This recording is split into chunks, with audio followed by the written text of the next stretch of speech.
So Brazil's Bolsonaro, okay, charged over alleged coup that included a plan to poison Lula. Okay. Man, oh, wow. Yes. Damn. Yeah, exactly. It's a James Bond film. So, prosecutor, again, this is AP News. Brazil's prosecutor general formally charged President Bolsonaro. Why don't they put the guy's name? They should put the guy's name.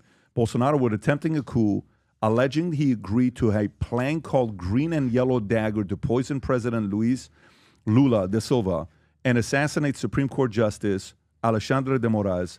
Bolsonaro's defense called the accusations dismaying and indignating, while his son, Senator Flavio Bolsonaro, dismissed the indictment as empty and politically motivated. The indictment, based on manuscripts, digital files, spreadsheets, and message exchanges, described a coordinated effort to overturn Bolsonaro's 2022 election loss by pressuring military leaders, drafting legal cover, and inciting riots.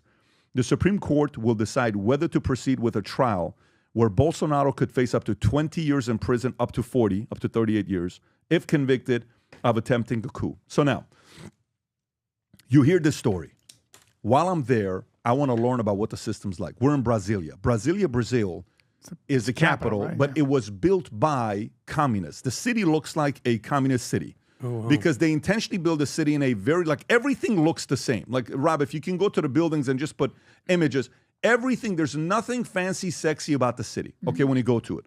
We stayed at a hotel called the Royal Tulip, which Castro stayed at, which Chavez stayed at, which Maduro stayed at, which Xi was there just 2 months ago. We stayed at that hotel. And we went to the House, Congress, they walked us around Senate, they walked us around everywhere. We had a chance to see everything that was going on in Brazil. Interviews coming out on Monday. And while we're talking, here's what we learn about Brazil. Watch this. And why this applies to America. Americans, it's so important to realize this. Do you know, oh my God, like, do you know if Trump, his greatest accomplishment that he did on his first term, you know what it was? Flipping 3 seats. That's right. When he flipped 3 seats, you can call it luck, you can call it whatever. We were debating this, Brandon, a power, hand of God. You can call it whatever you want. Obama had 8 years. He flipped 1 seat. Trump had 4 years, flipped 3 seats, and one of the years was COVID year. And he flipped 3 seats. You're talking about Supreme Court seats. Supreme Court seats. Okay, gotcha. Now here we have how many seats? 9. When he flipped at the end of his term, what was the number?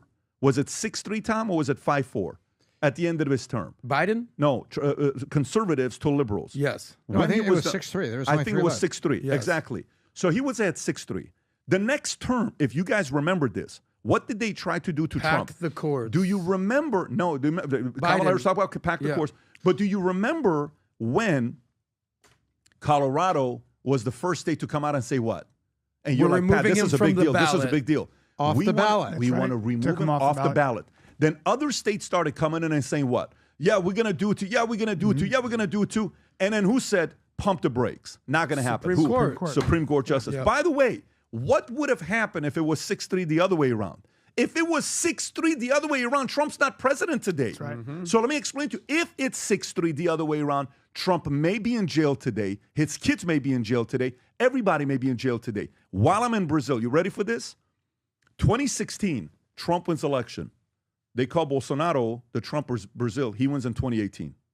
They've both been married 3 times. They both have 3 kids from their first wife, 1 from the second, 1 from the third. Both of them, okay? Bolsonaro and Trump. Bolsonaro was in the military for 13 years as a captain. He went and became a Congress for 27 years, of which the last 4 years was with his son. Then he ran for president. Do you know how much money he had to run for president? $1 million when he ran against the left. Do you know in the Brazilian media, what they do there is anybody that runs, they decide how much time you get every day. Every morning and every night, they allot you time to go up and talk to the people.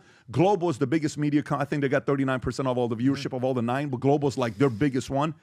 Do you know his opponent, who was the leader, I think, the Workers' Party, a guy named Haddad. Okay, Rob, if you can pull up Haddad, tall, good-looking guy who's a full-on socialist. Haddad, no, not Haddad, Rob, Haddad, H-A-D-D-A-D. He almost spelled it like hybrid. Haddad, there you go. Brazilian Haddad, that's the guy. Okay, so this guy, Fernando Haddad, runs against Bolsonaro. Watch this. He gets every day to speak on TV, 12 minutes in the morning, 12 minutes at night. You know what they give to Bolsonaro every day? 7 seconds in the morning. No. What? 7 7 seconds. seconds. Seconds. seconds. Hello. And do you know they have 2 runoffs? Wow. First run and there's a runoff. How do they justify that? Exactly the point, but they say it. We're only giving Bolsonaro 7 seconds, and he has 1 million to campaign. He ends up beating this guy. Do you know by how many votes he beats Haddad? Rob, can you pull up by how many votes he beats Haddad? Around 1.8 million? No. By how many votes did Bolsonaro beat Haddad? Okay, who Haddad had the mainstream media. Haddad had everybody. He beats him on the first runoff by, I think, 15 million votes. First. He beats him by 15 million votes. Look at that. Wow. First one he beats by, that's the second one, Wow. Ron. That's the runoff. He beats him by 10.1 million. Wow. But on the first one, he beats by 15 million votes. So watch what happens. You ready for this? This is what I asked them on why they're going after him and why they can't.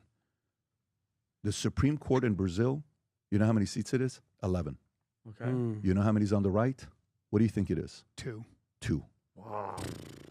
2 out of 11 is on the right. Jeez, forget it. Everybody else against him. Senate, they have 81 senators. You know who's on the right? 22. Damn. Oh, House, they have 513 congressmen. You know how many's on the right? 130. Oh, forget it. That country, who has been dealing with corruption forever, is still controlled by these corrupt people like Alexandre de Moraes, who had to go back and bring Lula back out of jail. Lula, Operation Car Wash, who stole money, and he got a free apartment. That when he got the free apartment, this guy named Moro is asking him questions and saying, hey, you got this apartment. Yeah, I got this apartment. I don't even know what happened. So no, but they gave it to you as a gift. He's kind of questioning him, right? Eventually, his wife is under so much stress, she has an aneurysm, she dies 4 months later. Shit. When his wife dies, right after his wife dies, guess who he blames that accepted to receive the apartment? He blames his wife. He blames his dead wife. Media says, look at this guy, what you're doing. Wow. Alexandre de Moraes goes and says, no, you're not guilty. He was supposed to go to jail for 12 years. He brings Lula out. Lula beats Bolsonaro in 2022. Trump loses to, Biden. Biden and Lula are the same people. And then he's here today. The only difference today why he could potentially go to jail is because they only have 2 on Supreme Court. They only have 22 in Senate. They only have 130 in House. And it is... So when you're saying many political parties, they have 23 political parties. You have to make a deal with everybody or else you're not getting nothing done. That's Chaos. Brazil for you. Chaos. Dude. And everybody's got their hand out, living off the public trough. So they're not going to shrink it voluntarily. Yes. Oh, man. This is a really important point. You can say what you like. Yes, as they do this Doge, as they move fast, they're going to break things. Yes, they may not understand the nuances of government. Yes, you throw the baby out with the bathwater. At the end of the day, you want a country. What did George Washington say? Government should be treated like a necessary evil. The larger it grows, the more coercive it becomes. It passes taxes and raises taxes and it passes laws. Those are coercive measures. So just know, and there's no accountability. So at the end of the day, look, every one of these agencies we talk about, let me give you an example. Every one of these agencies has an inspector general. They have somebody that's supposed to audit, that's supposed to look for fraud. And they do, but it's not good enough. What's going on? Biden's own accounting office, what did they find? 70 different government programs. Of those 70, they found, that's his department, they found 236 billion irregular or overpayments or fraud. Okay, 236 billion. That is, I believe, 1/4 of the defense's budget. Okay, so there is, and that's just Biden. So we're going to find that that's chicken feet compared to what we're going to find out. Again, by the way, this thing, while we're there, before we go, they tell us, when we went with a team of 9, they said, you need an international lawyer. They don't want him to speak. They don't want him to talk about anything. He's not allowed to talk about anything. You know, he was the only president in the world that didn't get a COVID shot. What? He's the only president in the world. I mean, we can't count Tanzania and somebody smaller. Yeah. He's the only president in the world that refused to take the COVID shot. I love him. And he's very popular still in Brazil. Popular. He can't even walk outside, guys. He can't go anywhere. And so this is a form of a coup, isn't it? What they are so worried because if this guy wins in Brazil, the way it works is if you are one term, you lose, you come back and you can go 2 terms back to back in Brazil. Oh shit. Yeah, so you know what happened right so there. is he not going to be allowed to run, or he is running? As of today, he can't even run. So there's a guy named Nicolas Ferreira who is a rock star in Brazil. rock star. He makes a post on Instagram, it gets 1 million likes. It gets 2 million likes. Any post, go look him up right now. This guy right here, he is the future president of Brazil. He's 28 years old right now. Unfortunately, he cannot run till I think 2036 because of the way they have it set up. Little young. 28 is a little young. He is the most popular guy in all of Brazil. We were having dinner with him last night. Rob, last night? Is he a conservative? I think last night. He's conservative? Oh, is he a conservative? Yeah, he's a we were having dinner with him last night at this one Inferno. I don't know what the pizza place was, which was the pizza. I was on your story. He was giving you a shout out in Portuguese. The influence this guy has is like no other. They're doing a massive march on March 16 all over the country, and we're excited to see what happens over there. But anyways, the guy says, you guys need to be secure. So we had a what do you call it? A armored truck that we went everywhere with. We're being escorted. And we had the files. And eventually when we left, we didn't post anything until we got to the States here. But remember this name, folks, Americans. By the way, he's going to be on the podcast, I think, this Saturday or next Saturday. One of these, he's coming here. This guy will one day be the president of Brazil. He is loved. He's admired. He's bold. He just had a kid. He's got another one on the way. A big fan of this guy. Excited to see what he does here. So good luck to all of Brazil.